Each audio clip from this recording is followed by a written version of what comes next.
Hola, buen día. Hoy es 19 de mayo del año 2025. Este programa está dedicado a mis últimos suscriptores que los conocí en forma accidental en la calle o en el transporte público y les invité a ver mi canal. Algunos de ellos son gente humilde, trabajadora, que vive al día y la mayor parte del tiempo esto la dedican a buscarse el sustento diario y no tienen gran conocimiento en estos temas sociales, por lo que voy a tratar de explicar lo más sencillo posible. A mis amigos expertos en estos temas y que acostumbran verme, tal vez algunos de ellos dejen de hacerlo por cuestiones obvias. Usted, usted que me está viendo por primera vez, le pido paciencia. Si llega cansado a su casa, de su trabajo, y por lo extenso de este video, pues lo puede ver en 3 o 4 partes. Bueno, vamos a comenzar por dar una explicación del por qué existe un plan para prostituir al nuevo Senado mexicano. Para comprender mejor este concepto de prostituir a los legisladores, le recomiendo vean el programa pasado de este canal y que lleva el título de Un burdel llamado El Congreso. Ahí se detalla con lujo de detalles el por qué el funcionamiento del Congreso de los Estados Unidos se asemeja asombrosamente al de un burdel, en donde los congresistas estadounidenses venden su dignidad al mejor postor. Como recurrentemente, ¿verdad? Como recurrentemente voy a emplear la palabra oligarquía, voy a explicar lo que significa. Fíjense, para efectos prácticos. Para formar parte de la oligarquía es necesario dos condiciones. La primera es que la persona que forma parte de este grupo sea de los más ricos de México. La segunda condición es que tengan a su servicio a los gobernantes del país, a los congresistas más influyentes, a los magistrados, a los líderes sindicales y en ocasiones hasta gente del crimen organizado, etcétera. Es decir, en pocas palabras, cuesta entenderlo, pero todos ellos son, como se dice coloquialmente, son sus gatos que están a su servicio. ¿eh? Ahora bien, hay magnates que no les interesa la política y solamente están dedicados a hacer dinero. Ese tipo de gente hay que aclararlo, no forman parte de la mafiosa oligarquía. Voy a ser temerario, voy a ser temerario en la siguiente apreciación. Tal vez el empresario Carlos Slim, uno de los hombres más ricos de México, independientemente de que sea un explotador o no lo sea, este hombre probablemente no forme parte de la oligarquía mafiosa. Bueno, pues continuamos. Disculpen la pausa. Voy a demostrar que la oligarquía del país ya abandonó la idea de derrotar al partido Morena en las próximas elecciones intermediarias del 2027 y las presidenciales del 2030, sino que ahora entre sus planes está, fíjense bien, el que vuelva a triunfar Morena y sus aliados. Pero en esta ocasión van a intervenir muy sigilosamente, como están acostumbrados a hacerlo.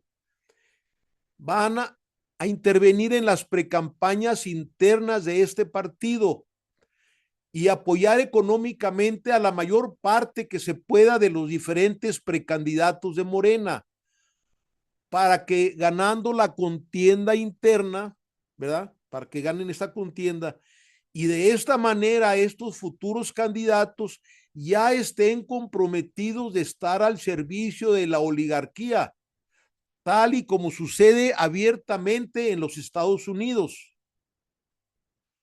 y en lo que expliqué detalladamente en el pasado programa, un burdel llamado el Congreso, de 50 minutos de duración aproximadamente.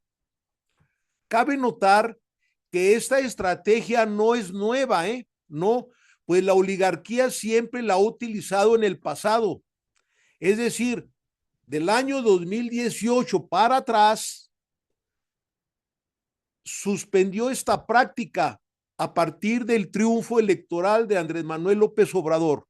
Bueno, vamos a ver, vamos, vamos a volver a otra vez a ver cómo entra en acción este poderoso grupo. Pues gobiernos van y gobiernos vienen, pero siempre está presente, ellos siempre están presentes porque tienen el poder económico, que nunca lo han perdido, y que pasan inadvertidos para la mayoría de los ciudadanos, e incluso, fíjense bien, para los mismos especialistas, porque actúan con extremado sigilo, y que siempre permanecen agazapados y listos para dar el zarpazo en el momento oportuno.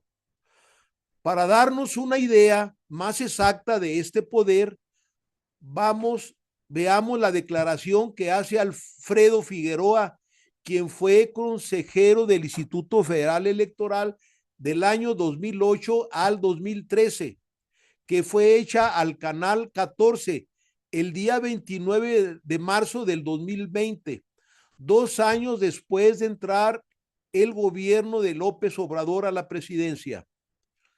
Veamos cómo lo dice en su forma peculiar de hablar, y lo hace sin mencionar la palabra oligarquía, no la menciona.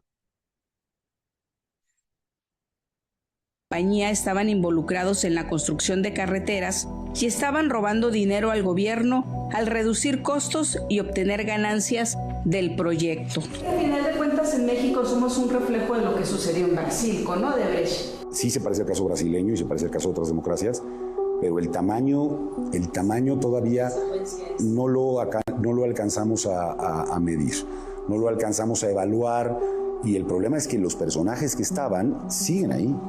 Están aquí. El problema es que no se fueron. En Brasil hoy hablamos de por lo menos unos que están en la cárcel o que han pasado por ahí. Aquí, están aquí, entre nosotros. Y el tema es que algunos gobiernan, o en los bancos, o en las empresas, o en el conjunto de gente que financió todo esto y que está involucrada en el ciclo de corrupción política en México. Entonces, tenemos que enfrentar eso, el mecanismo, la impunidad, desde distintos ángulos. No se entiende que la corrupción es un proceso en red. Empieza el juego. Claro, por eso es difícil, ¿no?, de romper ese vínculo, porque al mismo tiempo que reciben beneficios, empiezan a construir las nuevas candidaturas del futuro, de cómo van a financiar qué elecciones y a partir de qué ventajas. Bueno, ahí tienes todo el mecanismo que tiene que ver con incluso los pactos que se hacen y se puede ver al final de un sexenio y al inicio de otro. Esos días finales de un sexenio que se está muriendo y uno que está arrancando, tiene un conjunto de acuerdos, de arreglos asociados a todo esto que yo llamaría, digamos, y ahí se construye también la idea del pacto de impunidad. Y como ejemplo de los pactos de impunidad asociados con los servicios brindados para comprar una presidencia, están los 300 millones de pesos que Peña Nieto condonó a Banco Monex en 2013. Este hombre, que en el año del 2020 era un hombre crítico y muy lúcido, ¿A que no creen ustedes a qué se dedica este personaje actualmente? Pues actualmente Alfredo Figueroa forma parte del equipo de opinadores a modo de la periodista Carmen Aristegui. Es decir, fíjense bien, tiene la obligación de opinar lo que se le ordenen, que opine, lo que se le ordenan, eso va a opinar. y si opina otra cosa, pues lo corren del programa, ¿verdad? Pues si ustedes creen que existe poca gente que hace ese triste papel, pues les voy a decir que ese tipo de piltrafas humanas abundan en las televisoras, TV Azteca, Televisa y en prácticamente todas las estaciones de radio del país, todas. Ahí los locutores piden la opinión de estos supuestos expertos y sabiondos, pero que son solamente unos tristes pelagatos. Y espántense, mis amigos, muchos de sus vecinos, repiten como loros las opiniones de estos sinvergüenzas. Bueno, pues bien, voy a comenzar a demostrar que esta hipótesis tiene mucha evidencia de ser cierta. Esto, mis amigos, es como en el ajedrez, en donde cada contendiente tiene que predecir cuál será la próxima jugada del contrario. Pues bien, comencemos. En el año 2018, la oligarquía fue tomada por sorpresa, con el triunfo de la izquierda moderada encabezada por López Obrador. Pero la verdadera derrota de los magnates de este grupo no fue la llegada de otro tipo de gobierno, sino que el nuevo gobierno obligó a estos magnates a pagar impuestos, impuestos que los gobiernos anteriormente les condonaron. Y además el presidente López Obrador mandó una iniciativa al Congreso que fue aprobada, pues contaba con la mayoría simple en ambas cámaras del Congreso y la mayoría de los congresos estatales. Esta nueva ley prohíbe al presidente de la República condonar impuesto a empresarios. Esto desató la cólera de la oligarquía, pues consideraron una afrenta, pues golpeó directamente a sus bolsillos. Aquí vamos a hacer un paréntesis. Hay una controversia que está causando división en el seno de nuestro pueblo, pues mientras López Obrador afirmó que esos impuestos que ya comenzaron a pagar los magnates, pues de esos fondos se paga en su mayor parte las ayudas a los adultos mayores de 65 años. Pero por otro lado, hay ciudadanos que opinan otra cosa. Dicen que ellos no le deben nada a nadie y que dichas ayudas sociales les tienen su origen en el pago de impuesto que estos mismos ciudadanos hacen cotidianamente al comprar. Por ejemplo, van a comprar papel higiénico o van a comprar algunas galletas y animalitos por ahí en la tiendita de la esquina, ¿verdad? Bueno, pero la opinión de los magnates era otra, Decían que esas ayudas provocaban la holgazanería y que con ese dinero el gobierno se aprovechaba de la gente humilde y que con ese dinero compraban su voto a favor de Morena. Bueno, esta medida que consideraron una afrenta, los magnates nunca la perdonaron, a pesar de que no hubo, fíjense bien, no hubo expropiaciones por parte del gobierno como lo acostumbran a hacer gobiernos de izquierda un poco más avanzados. Ojo, mucho ojo. Tampoco hubo reforma fiscal y no les subieron los impuestos. Tampoco se les expropió los bienes que tienen concesionados del gobierno de estos medios de propaganda y de control mental como son las televisoras de TV Azteca y Televisa. A pesar de que esta primera televisora azteca ha ganado amparos del Poder Judicial para que no pague los impuestos que debe al fisco. Tampoco les reconforta el hecho de que algunos de ellos siguen haciendo obras para el gobierno federal. En resumen, quedaron a disgusto, pues a pesar de que no se les tocó, como dice el dicho, ni con el pétalo de una rosa, su inmenso poder económico, ellos hicieron planes meticulosos, muy meticulosos para las ya próximas elecciones presidenciales del 2024, con el fin de recuperar parte del poder perdido, que fue el poder ejecutivo y el poder legislativo. Y digo parte porque el poder judicial sigue estando en manos, en sus manos, está bajo su control todavía. Hacemos notar que poco antes de las elecciones presidenciales del 2024 se recrudeció la lucha, se recrudeció el enfrentamiento de la oligarquía con el gobierno federal, cuando el presidente López Obrador, ante los atropellos ancestrales del poder judicial, que ya eran más que evidentes, y donde la gente humilde sacaba la peor parte por no tener dinero para defenderse contratando a un bufete de abogados. Pues bien, sugirió amablemente a la Suprema Corte de Justicia que se reformara a sí misma, pero los magistrados en su soberbia ignoraron el llamado. Pues así siguió la misma podredumbre en todos los rincones de la patria, y de eso la gente fue testigo. El 98% de los jueces vendían la justicia al mejor postor. Asesinos y violadores salían de la cárcel al siguiente año de estar presos. Los narcos salían libres. Las cuentas bancarias que congelaba la Fiscalía del Crimen Organizado, la Suprema Corte de Justicia las descongelaba. Tantos y tantos años duró esta práctica que ya la gente común se llegó a acostumbrar y ya lo vieron como algo ya normal.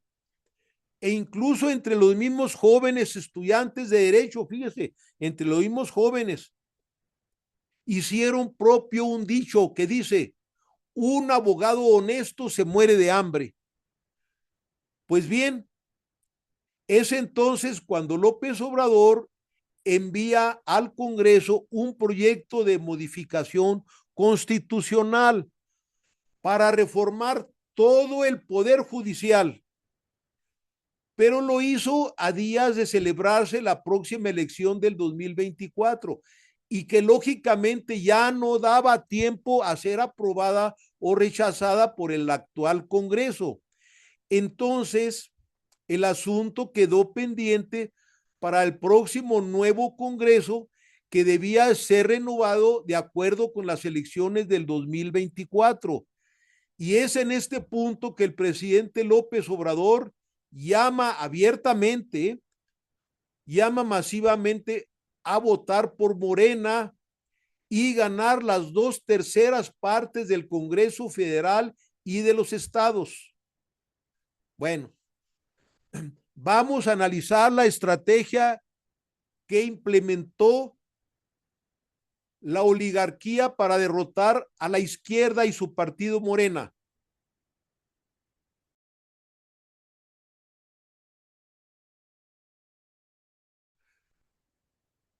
Lo primero que hicieron fue convencer a los partidos tradicionales de derecha a hacer una coalición para presentar un frente unificado contra Morena. Segundo, contratar despachos que venden sus servicios con un alto costo y que son especializados en guerra psicológica, dependientes indirectamente del gobierno de los Estados Unidos, para asesorar la campaña electoral de la derecha. Estos son verdaderos laboratorios, en donde se dedican a estudiar la psicología de los ciudadanos de todos los países del mundo, con el fin de implementar propaganda para el control de la población de cada país.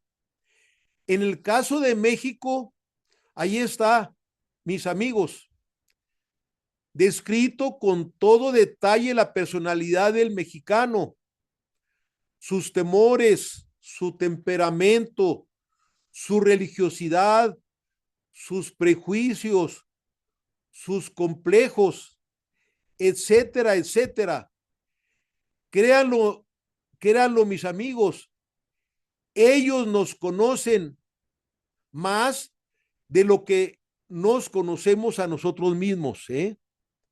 Estos laboratorios también, llamados de guerra sucia, sugirieron repetir la misma estrategia usada el 2 de julio del 2000, en la que ganó por primera vez un partido de la oposición.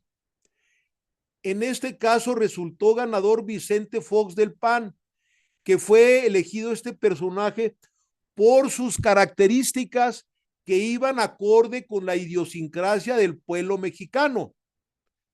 Pues Fox, un hombre dicharachero, un poco groserón, pues decía que iba a sacar las víboras y tepocatas de la residencia oficial de Los Pinos y que despertó las simpatías entre la gente más despolitizada. En aquella ocasión, la gente se sentía representada por este ranchero sincero que hablaba el mismo lenguaje de la plebe.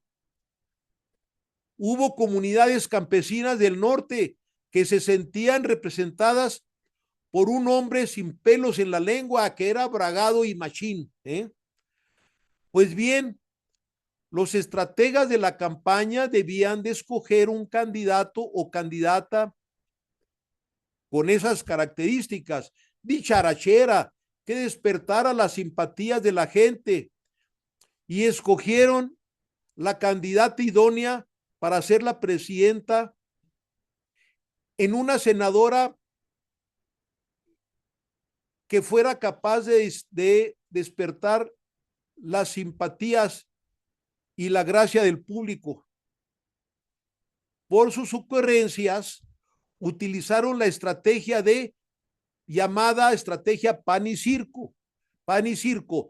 Este dicho lo acuñó el poeta latino Juvenal en la antigua Roma en el año 100 después de Cristo, y que lo utilizaron para distraer al pueblo, para alejarlo de la realidad de corrupción de sus emperadores y de la pobreza en aumento durante el Imperio Romano.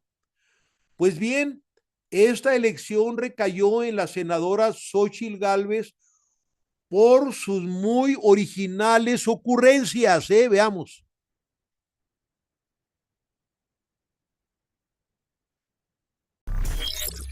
Sensacional. ¡Wow! Ahí va, abran espacio. Abran paso.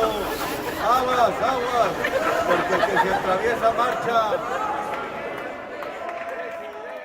Una botarga de un dinosaurio verde con una cartulina que tenía la leyenda Jurassic Plan, en alusión al Plan B de reforma electoral del presidente López Obrador, apareció en los pasillos del Salón de Plenos del Senado y subió a la mesa directiva. Se trataba de la senadora del PAN, Xóchitl Gálvez, quien se enfundó y por lo que no pudo ser sacada del recinto como lo solicitó el presidente de la mesa directiva, Alejandro Armenta. Al final, el dinosaurio verde subió a la mesa directiva ante la risa de los integrantes de esta, todo en medio del debate de la reforma electoral, donde la oposición ha denunciado que se trata de un cambio inmoral que busca dañar la democracia del país. Esto ocurrió luego de que con 63 votos en contra y 48 a favor se desecharon las propuestas que pretendían suspender la discusión del Plan B de la reforma electoral, por lo que tras dar a conocer esta votación, la senadora decidió subir a la tribuna con su disfraz, pese a que el presidente de la mesa directiva le insistió en que bajara de ella.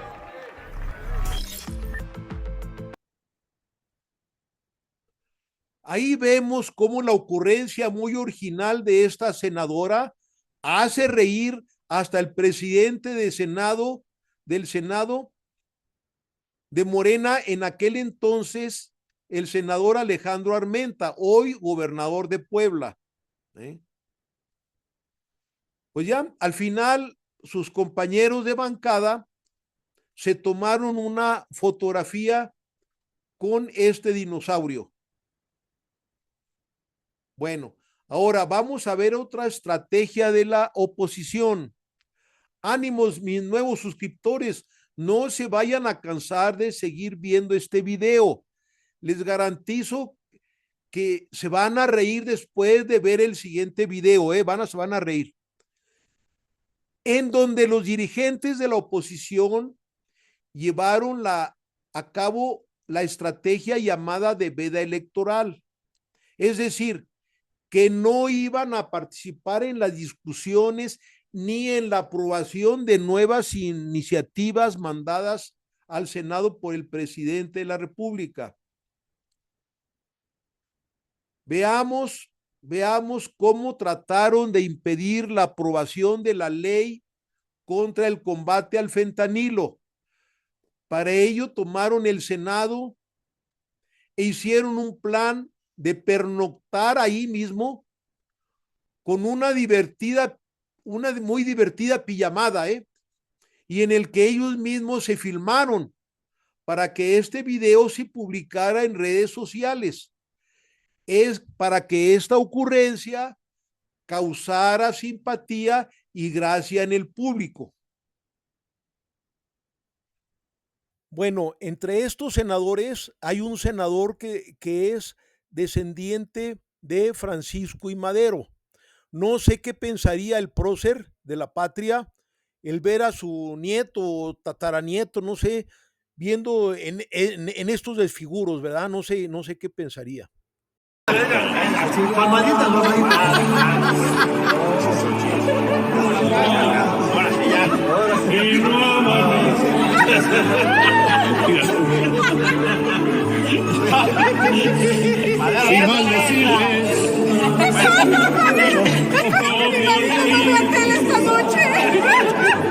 ¡Órale, Madero!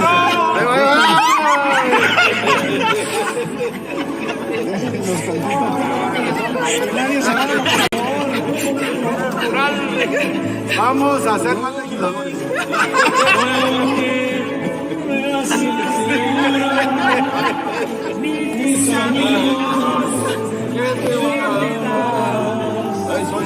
Ay, lo que logran estos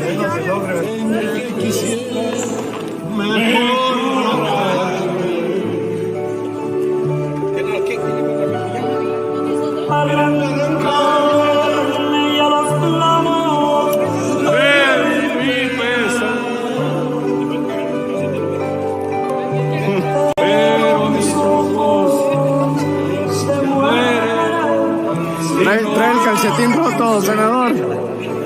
Así venía, lo hiciste el agujero tú. Trae el calcetín roto, senador. Sí se trajo los de dormir. No es cierto. No los de dormir. Sí se nota. Para ponerme a tono con las que estamos hechos bolas.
Oye, tiene más poder que cinco senadores.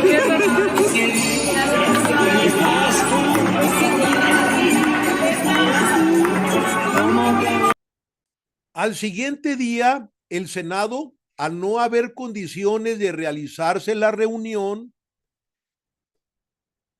indican una sede alterna que se prevé en estos casos y trasladan el Senado a la llamada Casona de Xicoténcatl. Pero para ahí la senadora Xóchitl Gálvez se apresuró, llegó antes a esta nueva sede y se encadenó en esta sede para impedirse llevar a cabo la reunión, la que al final de cuentas se celebró en el patio de dicha casona. Me encuentro aquí en la sede alterna de Xicoténcatl, en el Senado de la República, donde he puesto un par de cadenas como protesta de que Morena y sus aliados no quieren nombrar al comisionado del INAI y por lo tanto este organismo está inoperante. Solo estamos pidiendo que nombren un comisionado, el que quieran. Transparencia ya. Estaré aquí en protesta.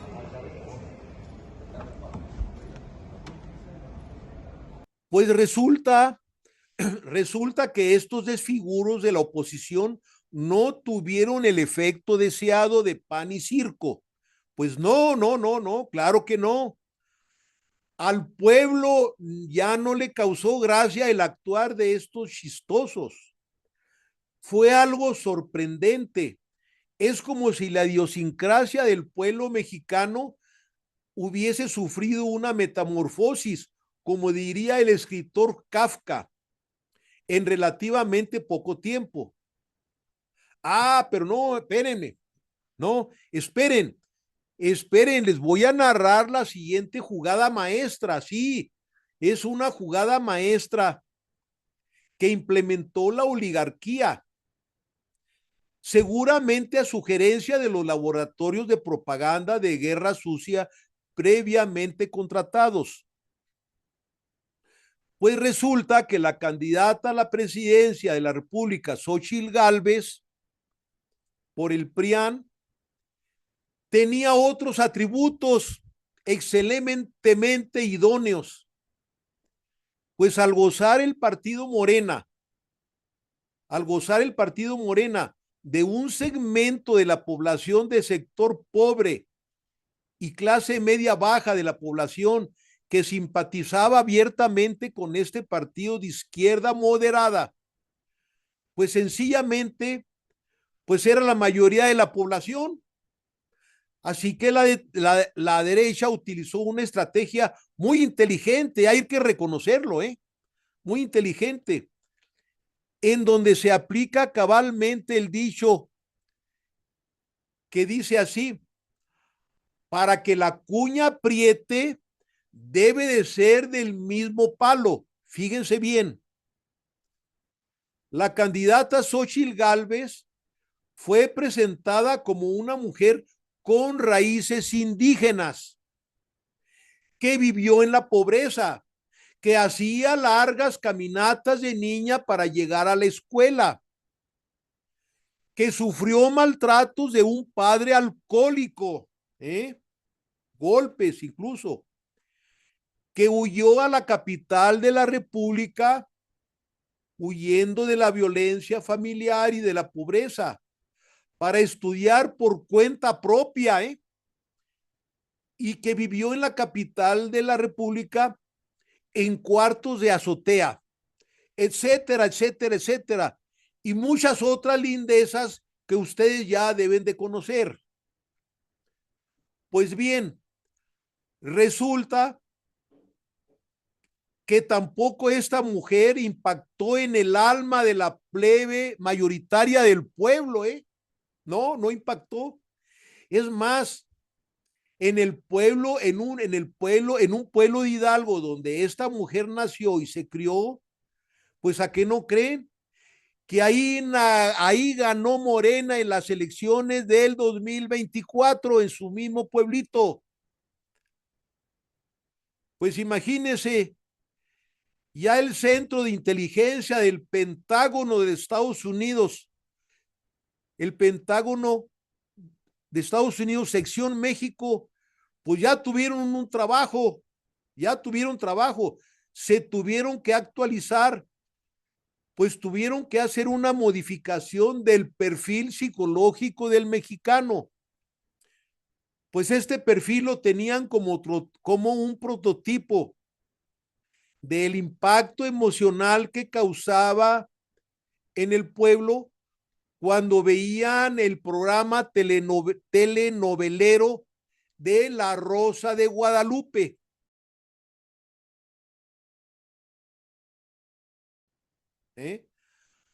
Pues preguntamos, ¿cuál fue el desenlace de esta estrategia fallida? Pues que la ganadora del partido Morena, la doctora Claudia Sheinbaum, superó en la votación a la que alcanzó en el año del 2018 el presidente López Obrador. Y la tragedia de la oligarquía, no para ahí, la tragedia. Resulta que Morena además logró obtener las 2/3 partes de la Cámara de Diputados en forma muy holgada. Y en la Cámara de Senadores solo estuvo a solo, fíjense bien, a solo 3 escaños de haber tenido la mayoría calificada de las 2/3 partes. Y a los pocos días, como de película, fíjense bien, 2 senadores del PRD que quedaron huerfanitos al desaparecer el partido, pues ¿a qué no creen? Pues que se pasaron a las filas de Morena. Y vean que las paradojas no solamente se dan en las matemáticas o en la física, sino también se dan en la política. ¿A quién creen ustedes, mis amigos, que Morena y sus aliados pudieron conseguir al único candidato que faltaba? Les faltaba uno para conseguir las 2/3 partes en la Cámara de Senadores, que hicieron posible la reforma constitucional al Poder Judicial, que por cierto, es la única reforma de ese tipo, única en el mundo, Pues como una verdadera paradoja realmente histórica. ¿A que no creen a quién se logró? Pues gracias, se alcanzó las 2/3 partes de la mayoría calificada gracias a un bandido, cacique de Veracruz de toda la vida. Este bandido era senador ni más ni menos. ¿De qué partido creen ustedes que pertenecía? Pues ni más ni menos que pertenecía al PAN. Y a última hora, este senador se pasó a la coalición de Morena, Fíjense bien, si no hubiese sido por este bandido, todo el trabajo arduo de la izquierda se hubiera ido por el caño de la basura, por el caño de la basura. Yo estoy en desacuerdo con esta práctica, pero para mí, discúlpenme mis amigos, en este caso, este senador lo tengo en mi estima, lo tengo como un hermoso chapulín. Pues con estos hechos creo haber demostrado plenamente que la oligarquía ya no le sirven estos partidos del PAN, PRI, Movimiento Ciudadano, que si de por sí ya estaban desprestigiados, ahora la gente ya los vomita. Y aunque vuelvan a participar juntos, van a volver a perder. Y es más, tal vez desaparezcan por falta de votos, tal como desapareció el partido traidor de la izquierda del PRD. Pero si no me creen, hay algo más todavía, fíjense bien, hay algo más que refuerza mi hipótesis. Y estas son las últimas encuestas que están fresquecitas, ¿eh? Pues resulta que esas últimas encuestas, ya en la presidencia de Claudia Sheinbaum,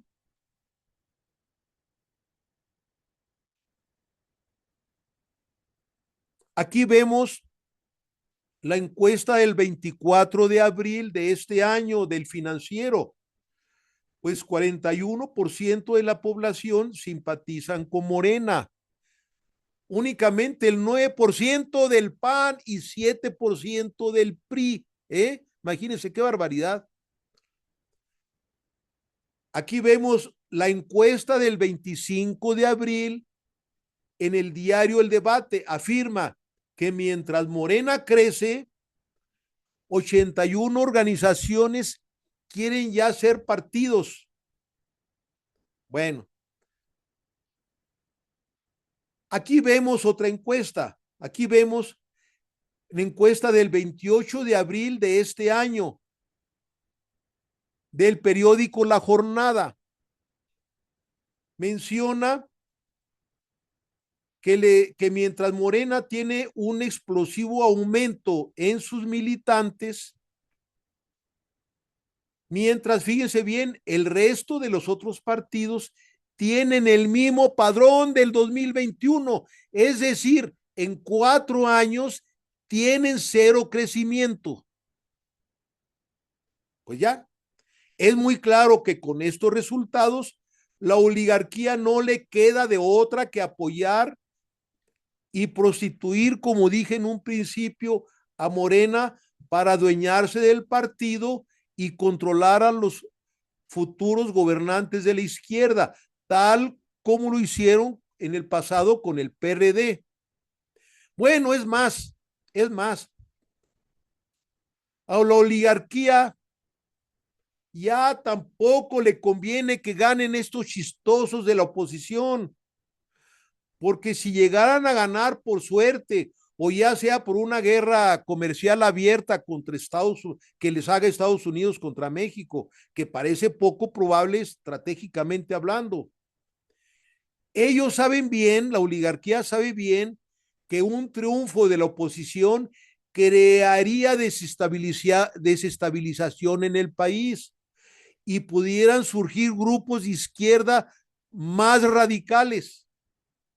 Y el país entraría en una gran confrontación. Regresarían los grupos de exterminio, ¿verdad? Para someter a los nuevos grupos radicales. Surgirían nuevos grupos de exterminio, como en el pasado, todas las barbaridades que pasaron. Existe la sospecha fundada de que ya comenzaron a sembrar la cizaña en la Cámara de Senadores, fíjense bien. Pues con un solo senador que logren corromper, ya Morena pierde las 2/3 partes de la Cámara de Senadores y ya no se podrán aprobar otras reformas constitucionales que quedan pendientes, que son importantes para el país. Vamos a ver un hecho que fundamenta esta sospecha.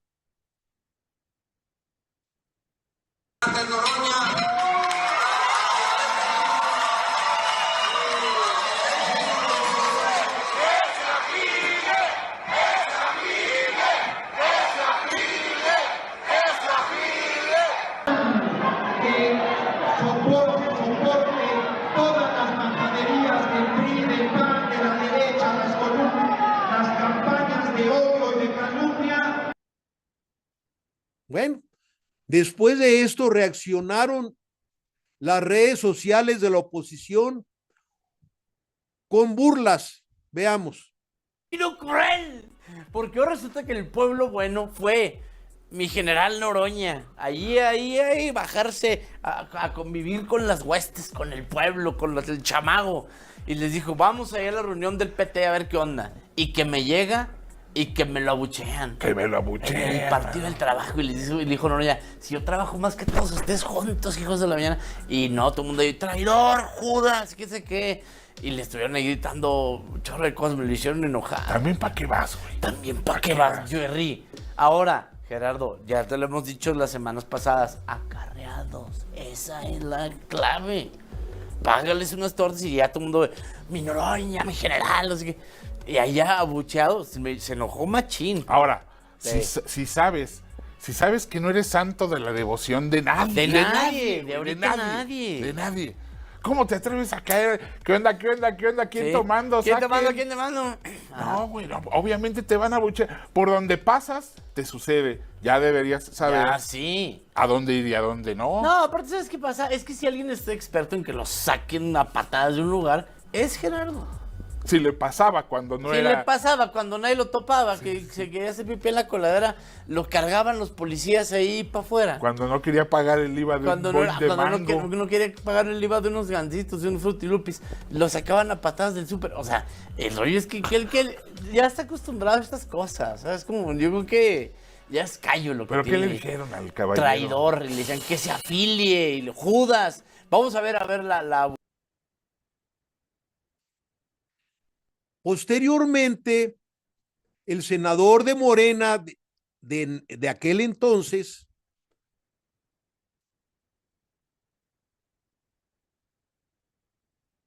que hoy es presidente de la Cámara de Senadores, actualmente, explicó lo sucedido. En lo interno del Partido del Trabajo, estos dos partidos que han estado en alianza, pues no están pasando por su mejor momento. En concreto, en lo que respecta al Partido del Trabajo, con Gerardo Fernández Noroña, el conflicto ha ido escalando en los últimos días.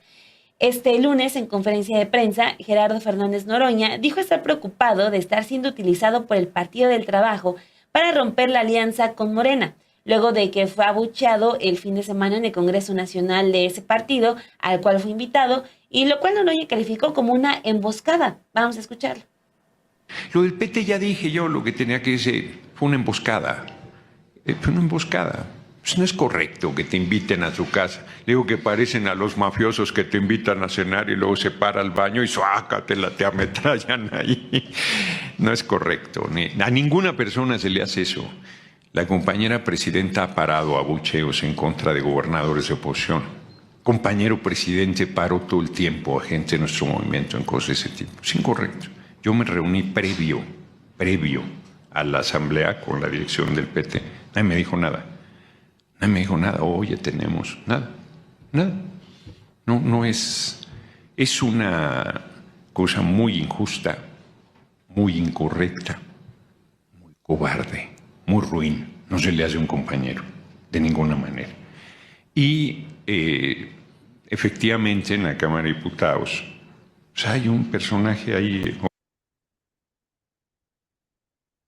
Aquí vemos que el mismo senador Noroña presupone que lo están utilizando para preparar una separación del PT de Morena. Si esto llegase a suceder, pues sería catastrófico. Pues fíjense, el PT cuenta con 6 senadores en su coalición con Morena. Y solo basta con un solo senador del PT que renuncie a la coalición para que Morena pierda las 2/3 partes del Senado y con ella la mayoría calificada.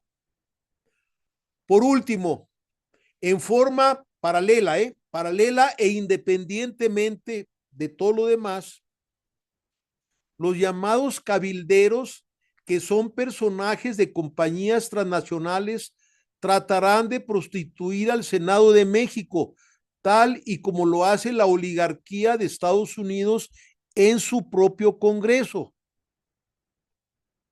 Nota, para ello vean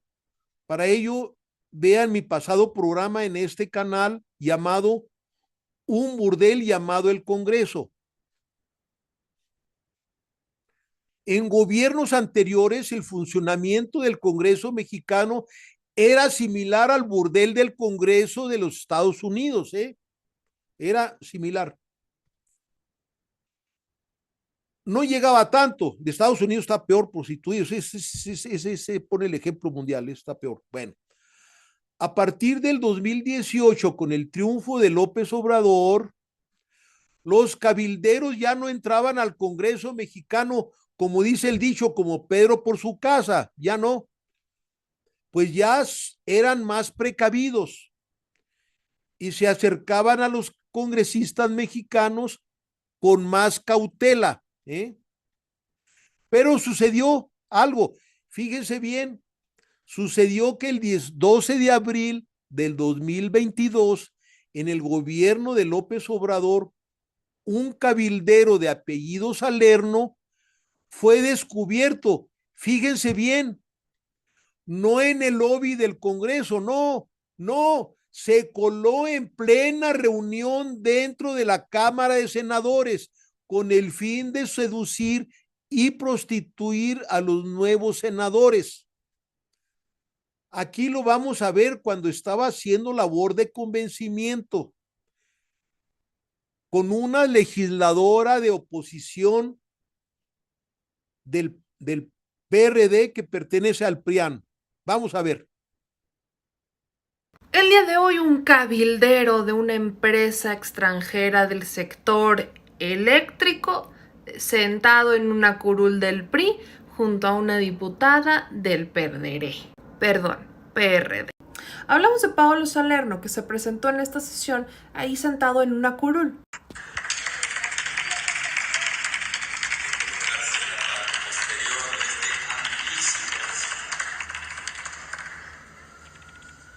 Este agradable sujeto, entre sus múltiples ocupaciones, además de ser cabildero, tiene entre sus socios nada más y nada menos que a Enel, una empresa denunciada por la Comisión Federal de Electricidad por participar en este jugoso negocio ilícito del auto. Aquí está, ¿no? Enel, ¿no? Y pa' colmo salen a decir que están a favor del pueblo. Ajá. Pero fíjate, luego de que la diputada con la que aparece en los videos sentado este sujeto, Edna Díaz, asegurara que es víctima de una persecución política de género, que los perredistas, incluso hablaran de esta situación con muchísima fuerza, luego de que denunciara un acoso en contra de la pobre diputada, no les quedó de otra más que aceptar que Paolo Salerno, de Enel, de la empresa Enel, pues es uno de sus asesores supuestamente del grupo parlamentario. Pero en esta ocasión el descaro es brutal. Realmente la gente del PAN y del PRD, yo creo que se han visto deslumbrados yo sospecho las cantidades que les están ofreciendo, y esto se ha convertido ya en un escándalo. Y todos sabemos que en el caso específico del PRI, el PRD, no digo más, y el PRD ya está muerto, pero el PRI y el PAN van a perder muchísimo. Ya vendieron su alma, ya entregaron su alma al diablo desde hace un buen rato, pero en términos electorales yo creo que esto nos va a costar muchísimo. Imagínense, mis amigos, qué ejemplo pone esta senadora a su propia familia. Que un día le llegara a preguntar un sobrino de esta senadora, le llegara a preguntar: oye, tía, ¿y tú qué hacías cuando eras senadora? Y ella le contestaría, ¿qué le contestaría? Pues cabildeando, mijito, cabildeando. ¿Ah? Bueno, veamos cómo reaccionó un senador de Morena al que la oposición lo cataloga, tal vez con razón, lo cataloga como un hombre grosero. Lo de Paolo Salerno pues, ha tomado dimensiones muy fuertes porque es un ejemplo muy claro de a quienes están sirviendo, pero les vale madre. ¿Vieron esta mujer, Edna Díaz, salir ni siquiera he oído sus explicaciones, no necesito escucharlas? Que ella no es responsable de que haya entrado, fue su partido el que pidió. Si a mí se me sienta a un lado un cabildero, yo le digo, mi amigo, pero como que hace aquí, le pido al presidente de la Cámara, el presidente de la Comisión, sáqueme a este cabrón de aquí, ¿qué hace este tipejo? Puede llegar gente allá a sentarse conmigo, no sé ni quién es, pero si me dicen, oye, es un cabildero, pero Más tarde en sentarse en que ya lo estoy corriendo. La mujer estaba en charla tan amena. Se me ha olvidado comentarle a los compañeros que pidan el video, porque se oyen los paniaguados que lo empiezan a defender. Es un ciudadano, puede estar aquí, o sea, qué fuerte, cabrón, ¿no? Qué fuerte. Imagínese que se va a armar, como dice el dicho de mexicano, pues si queda este senador como candidato del próximo sexenio, pues se va a armar, pues como dice el dicho, la de Dios es padre, ¿verdad? Bueno, pues hay una pequeña parte de la oposición en México, pero que cada vez crece más la opinión de que este hombre grosero sea el próximo presidente de México, ¿eh? Por último ya, en resumen, se visualiza que el país sea atacado en el próximo proceso electoral por 3 frentes políticos independientes unos de otros. Vamos a enumerarlos. Primer frente, compuesto por los partidos corruptos tradicionales, unidos o separados del PAN, PRI, Movimiento Ciudadano, con agrupaciones de la llamada sociedad civil, que muchas de ellas serán de membrete, y todos ellos apoyados, pues sí, así por algunos empresarios poderosos, claro que sí, y que se enfrentará a la coalición de partidos de izquierda.